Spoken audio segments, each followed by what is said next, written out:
Fans ni Janine na-appreciate lahat ng ginagawa ni Echo para sa dalaga.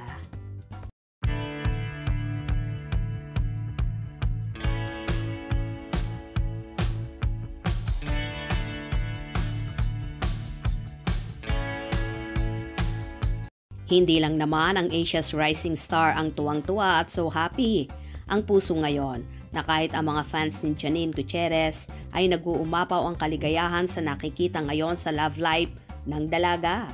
Malayong malayo daw ang aura ng actress kumpara dati nang karelasyon niya pa ang kanyang ex at malayong malayo rin daw sa ex-nobyo. Ang ipinalit niya dito na kasintahan sa katauhan naman ng nag-iisang Jericho Rosales.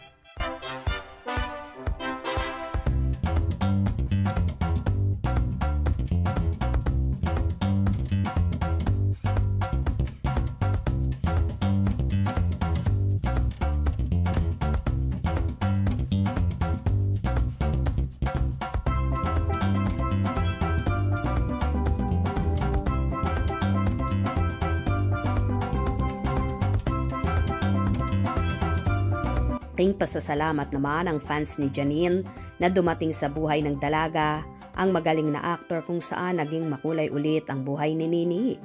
So happy talaga ng fans ni Nini dahil kitang-kita daw nila kay Echo kung gaano ito ka-proud at ipinaglalandakan sa publiko ang pagmamahal kay Janine kumpara sa ex ni Janine na bukod sa itinatago ay ginawa pang sinungaling ang actress.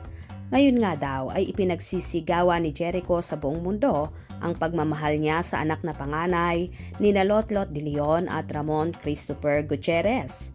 Kitang-kita rin sa aktor kung gaano niya pinoprotektahan at inaalagaan na malayong malayo talaga sa dati. Hindi naman maiwasan ng mga fanay na makumpara ang present sa naging past ni Janine dahil hindi nila nakita ang actress na naging masaya dati kumpara ngayon.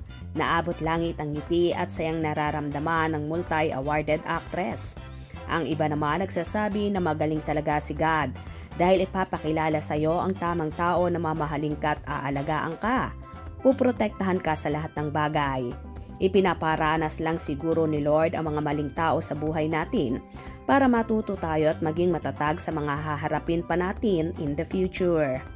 Anyway, umaasa naman ang Echonin fans na pang forever na ang pagmamahalan ni na Echo at Nini na sana daw ay mauwi na rin sa kasalan ito at minamadali na talaga ng kanilang mga tagahanga.